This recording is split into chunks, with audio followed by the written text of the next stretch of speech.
Perjalanan di situ itu setiap saya ngaji, kok orang-orang tua itu pada respon. Kemudian pengen orang-orang tua pada ikut ngaji. Kemudian dari situ tetangga masjid pengen, pengen saya juga ngajar. Jadi bagi waktunya itu yang bagi saya juga bingung. Karena satu sisi saya itu seorang polisi, yang satu sisi saya ini pengen bermanfaat. Jadi harapan saya cuma gimana caranya hidup saya ini bisa berarti. Dikasih urip sama Allah, gimana caranya bisa nguripi lagi gitu loh. Jadi manfaat yang bisa memanfaati kepada semua. Ya ayyatuhan nafsul mutmainnah irji'i ila rabbiki radiyatan mardiyah fadkhuli fi ibadi wadkhuli jannati. Assalamualaikum warahmatullahi wabarakatuh. Waalaikumsalam warahmatullahi wabarakatuh. Pada pagi hari ini kami dari channel Tarikat Kita kedatangan Kiai Eko Julianto Sarjana Hukum. Beliau adalah pengasuh pondok pesantren santri Manju, Wonogiri, Jawa Tengah. Beliau sehari-hari adalah seorang anggota Polri sekaligus dai di wilayah Wonogiri dan sekitarnya. Pak Kiai, kami ingin sedikit mengetahui latar belakang Pak Kiai Eko ini mendirikan sebuah pesantren. Mungkin bisa dimulai dari perjalanan sejak kecil. Mungkin Pak Kiai bisa bercerita bagaimana prosesnya Pak Kiai, pernah mondok di mana, sehingga dalam perjalanan terbersit ingin mendirikan sebuah pesantren.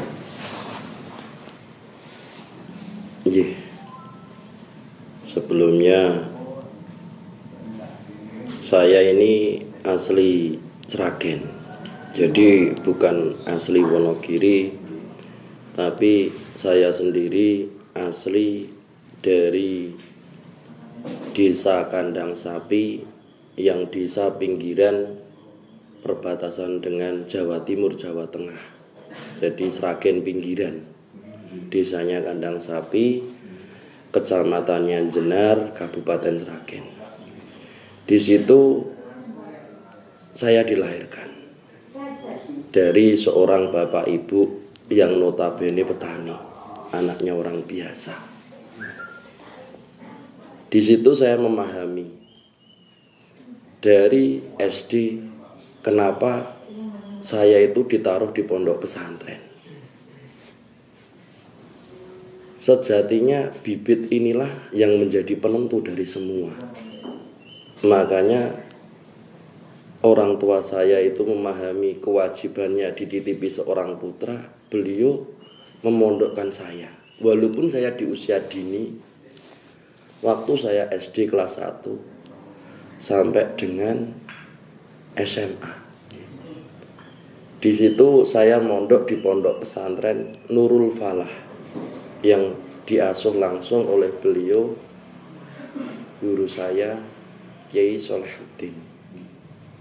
Dari perjalanan itu tidak ada gambaran menjadi seorang polisi. Karena setiap hari adanya cuma kerjaannya ngaji, sekolah, tidur, ya kayak gitu terus. Perjalanan itu semua, kemudian orang tua pengen anaknya menjadi seorang polisi. Dari situ alhamdulillah, karena sami'na wa atokna dengan orang tua itu, kemudian saya daftar polisi. Tahun pira tuh? 2007. 2007 saya daftar polisi. Alhamdulillah di situ diterima. Sejatinya kayak nggak bisa dinalar juga, Pak. Nggak bisa dinalar karena sejatinya hidup itu kan semua sudah terskenario. Kita manusia hanya bisa berencana, tapi semua atas kehendaknya. Dari situ saya menjadi anggota polisi. Perjalanan itu semua saya dinas di Polres Wonogiri. Penugasan pertama ya Pak Kiai ya? Tugas pertama itu di Polres Wonogiri. Tugas di Wonogiri sendiri bukan langsung ini, tapi tidak ada gambaran sama sekali. Berawal dari saya melihat anak kecil itu pertama. Melihat anak kecil yang manggil orang tua dengan sebutan he. Sudah tidak ada tata krama lagi. Saya berpikir rusaknya semua itu karena yang pertama tetap didikan. Yang kedua adalah lingkungan.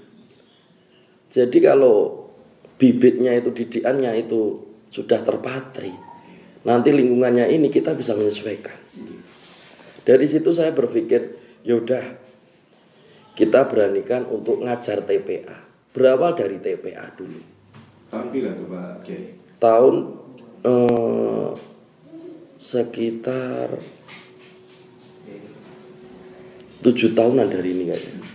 Lokasinya TPA-nya itu di masjid. Masjid. Iya, dulu belum ada pondok. Saya masih di kontrakan. Itu kontrakan aja juga dikasih sama kepala desa itu, nggak bayar, cuma suruh bayar listrik. Jadi perjalanannya itu agak, ya kalau dibilang itu semua kehendak Allah gitu loh. Karena dengan notabene saya sendiri juga punya perjalanan yang ini. Terus saya memahami sejatinya manusia itu sendiri adalah berlian, tergantung prosesnya nanti ke depan. Jadi berlian itu bukan batu yang bagus dulu, melainkan batu yang buruk karena proses penentuan itu semua menjadi berlian yang berkilau. Makanya saya tidak pernah melihat seorang itu dari perjalanan masa lalu. Karena sejatinya semua itu nanti akan ketata dengan sendirinya kalau semua atas kehendaknya. Dari situ, dari TPA dulu, pertama kali buka kitab yaitu kitab Alala, kitab mengenai akhlak. Kitab Alala, Akhlakul Banin, kayak gitu. Kemudian akidahnya Aqidatul Awam, Sulam Taufik, kayak gitu. Fikihnya pakai Mabadi fikih sampai ke Safinah, sampai ke Fathul Qorib. Perjalanan di situ itu setiap saya ngaji, kok orang-orang tua itu pada respon. Kemudian pengen orang-orang tua pada ikut ngaji. Kemudian dari situ tetangga masjid pengen, ya, pengen saya juga ngajar. Jadi bagi waktunya itu yang bagi saya juga bingung. Karena satu sisi saya itu seorang polisi, yang satu sisi saya ini pengen bermanfaat. Jadi harapan saya cuma gimana caranya hidup saya ini bisa berarti, dikasih urip sama Allah, gimana caranya bisa nguripi lagi gitu loh. Jadi manfaat yang bisa memanfaati kepada semua orang. Kemudian saya kalau dibilang ini, ya udah bismillah. Kita buka lagi masjid satu, sampai masjid semua pada ikut ngaji di kita orang.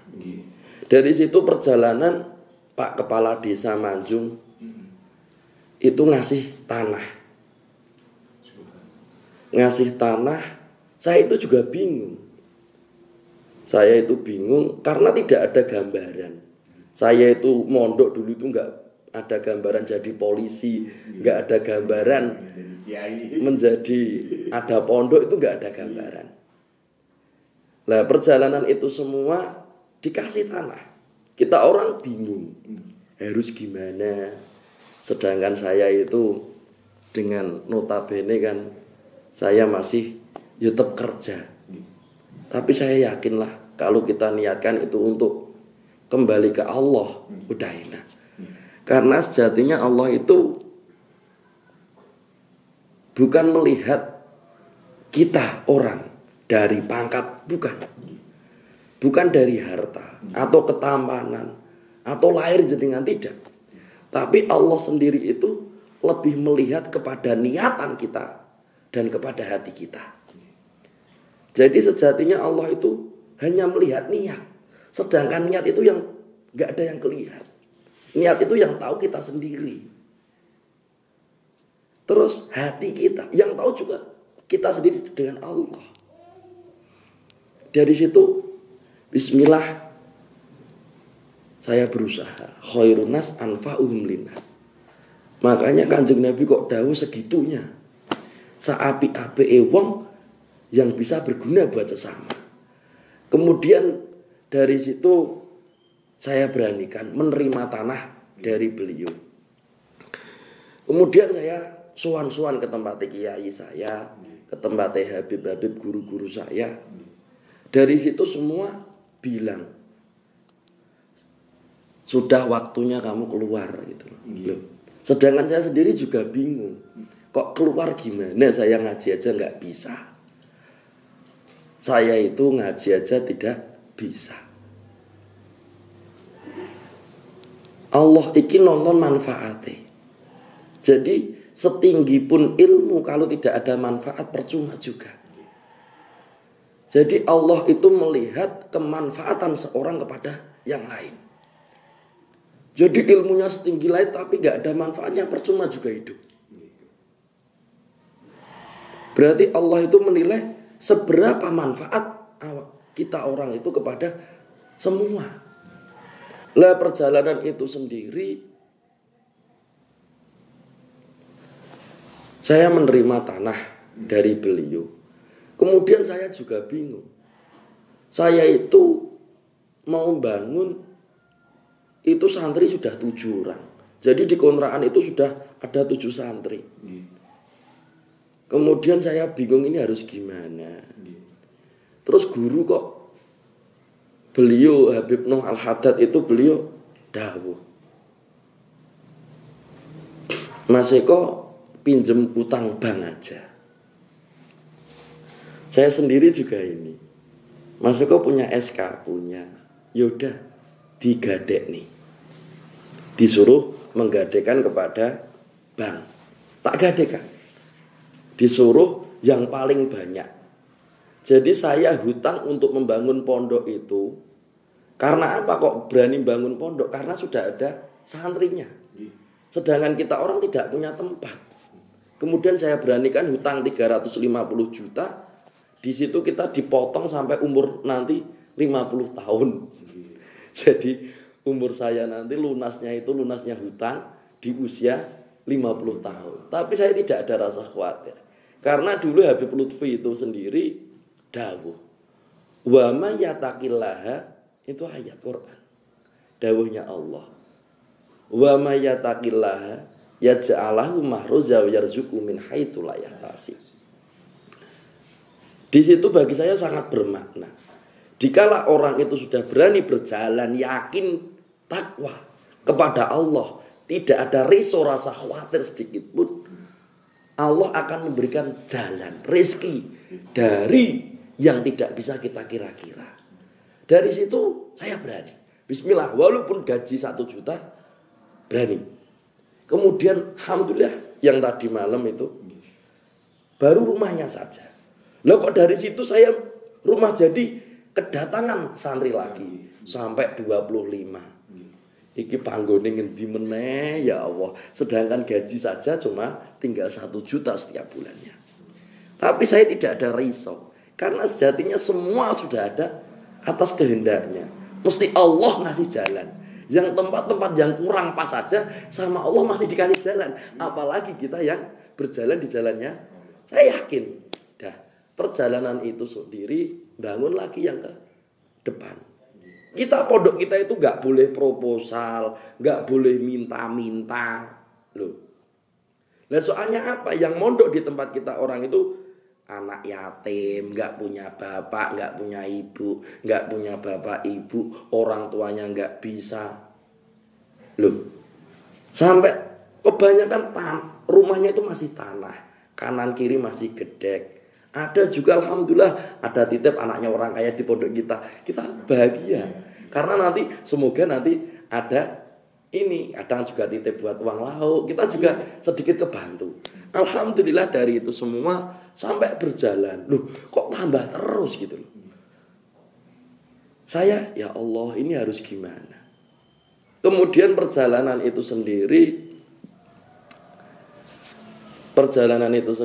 sampai sekarang santrinya ada 200. Dan di pondok kita orang semua gratis. Kalau kita nalar juga nggak bisa. Kok bisa sampai segitu gitu loh. Tapi ya itu semua atas kehendak. Kalau Allah berkehendak tidak ada yang tidak mungkin. Bagi Allah itu mudah. Cuma kita aja yang percaya kepada Allah itu hanya di bibir. Jadi gimana pentingnya kita itu berjalan di Thorekoh di situ itu.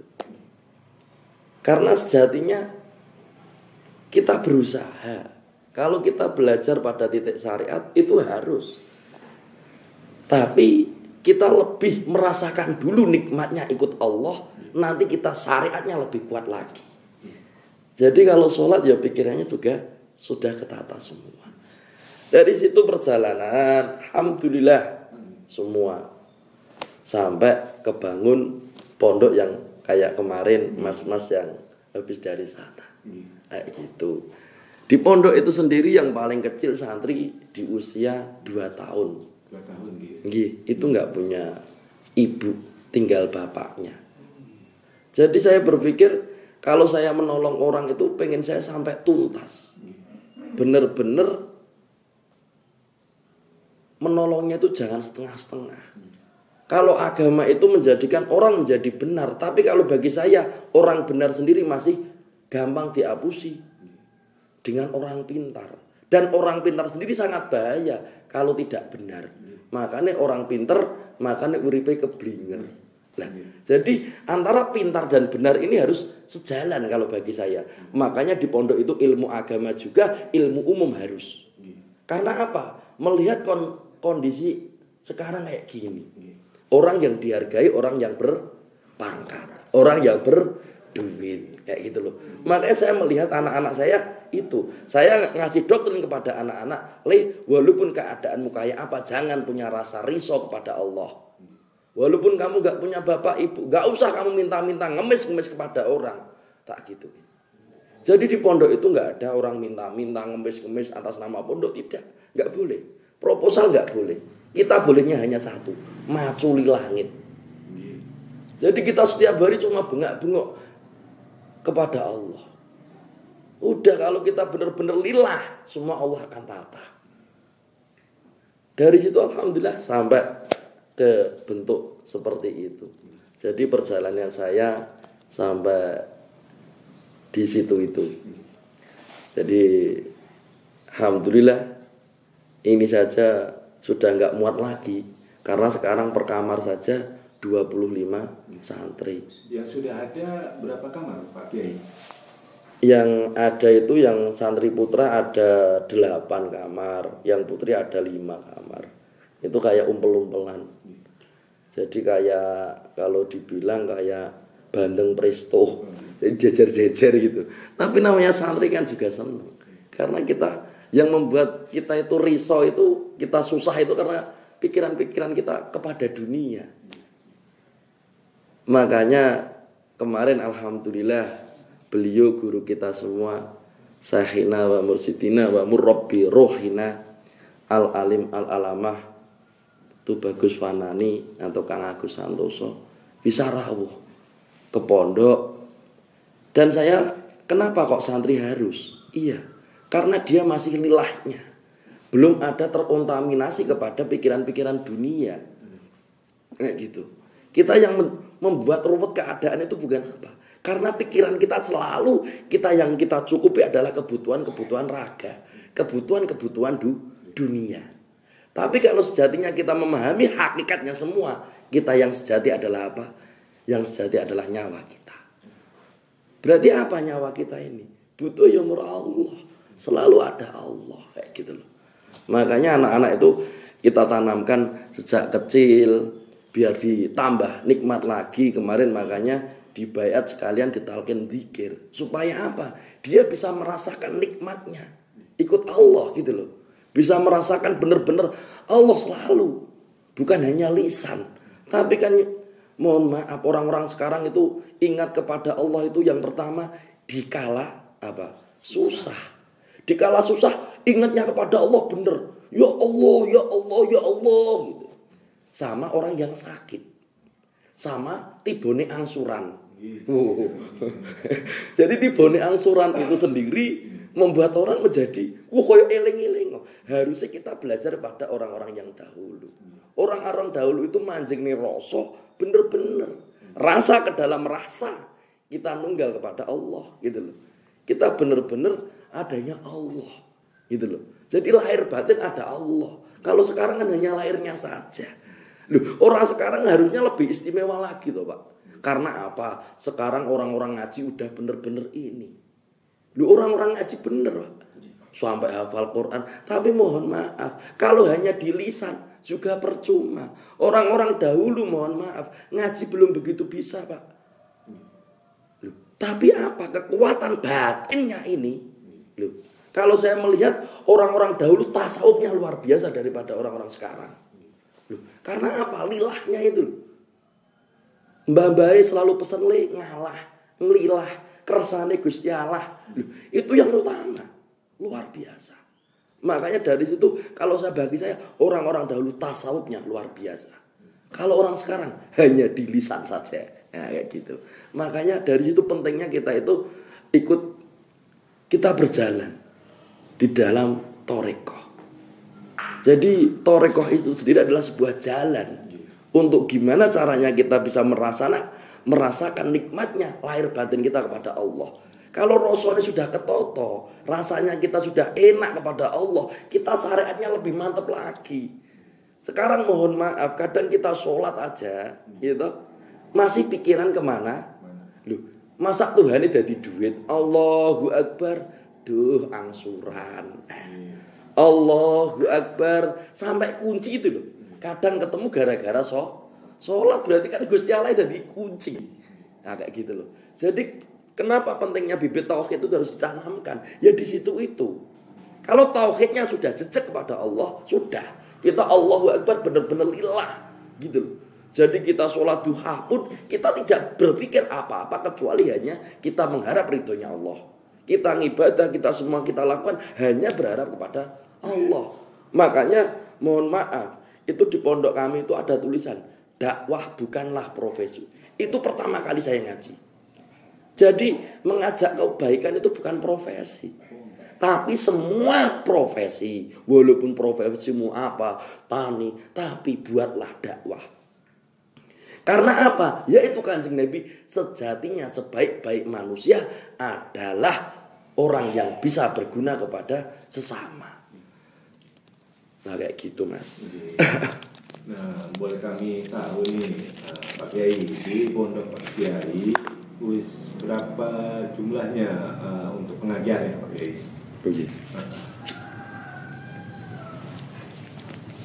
Jadi yang ajar di pondok kami itu ada 8. Yaitu yang bantu, soalnya saya sendiri kan polisi. Jadi nggak bisa melekat kepada santri terus. Tapi gimana caranya kita tetap walaupun lahirnya nggak bisa dekat, tapi hatinya harus dekat. Jadi saya juga dinas. Jadi saya bagi yang anak-anak yang sudah besar yang di pondok itu nanti tak suruh ngajar ke adik-adiknya kayak gitu. Dari situ alhamdulillah bisa berjalan. Saya keluar ngisi pengajian, orang nikahan, orang ini. Kita yang penting kalau diundang kita berangkat. Kita nggak usah berpikir apa-apa. Nanti Allah lah yang menata semua. Lah dari situ alhamdulillah dari jamaah-jamaah sendiri perjalanan itu kita masukkan apa itu namanya thariqah itu sendiri. Karena sejatinya kegelisahan, kekhawatiran, kebingungan seseorang itu dikarenakan apa? Roh yang kotor. Lah gimana? Itu pentingnya thariqah itu sendiri adalah sebuah zikir. Zikir itu sendiri adalah sebagai pembersih dari kotoran-kotoran roh kita itu. Karena kotorannya roh itu dikarenakan apa? Sebab dunia. Sebab kita setiap hari hanya berpikir babakan dunia dan dunia. Lah kayak gitu. Kita boleh, kita harus. Sejatinya duit itu juga penting. Tapi harus dipahami, D-nya adalah doa. Loh, yang D itu depan sendiri berarti apa? Doa, ikhtiar. Loh, U-nya usaha, doa usaha, ikhtiar dan tawakal. Itu harus benar-benar kita pahami. Jadi kita nggak termakan dengan keadaan. Kita bukan menjadi budak-budak dunia, tapi kita akan menjadi khalifah fil ard, yang kita menjadikan jejak nih alam kembali. Gimana kita benar-benar kayak di Thariqah Satoriyah sendiri, saya luar biasa. Karena mengajarkan kita menjadi manusia, menjadi pelayan keimanan. Yang kedua, manusia menjadi pelayan kemanusiaan. Yang ketiga adalah manusia menjadi pelayan alam. Sejatinya kita memahami. Makanya beliau, guru kita Kang Agus itu sendiri bagi saya luar biasa. Mengajari kesederhanaan, mengajari benar-benar kita itu hanya lillah, hanya mengharap ridho Allah. Kalau kita sudah mengharap ridho Allah, semua akan tertata dengan sendirinya. Kemudian dari situ saya rasakan, kayak di Kang Agus sendiri mengajarkan kita harus minimal orang banyak sudah membuat kerusakan-kerusakan alam. Tapi kita sendiri, itu alam bukan hanya manusia. Tapi Kang Agus, semua yang tidak terlihat mata saja kita harus memahami. Itu luar biasanya. Jadi kita bukan hanya bisa bermanfaat kepada yang bisa kelihatan mata, tapi yang gak kelihatan mata kita harus benar-benar bisa memahami. Makanya kita suruh jejeknya alam kembali, suruh nanam pohon-pohon di hutan. Buat apa? Ini jejeknya alam lagi. Buat kita bukan itu. Kalau saya pribadi melihat Kang itu luar biasa. Karena apa? Dia mengajarkan kita ini jauh.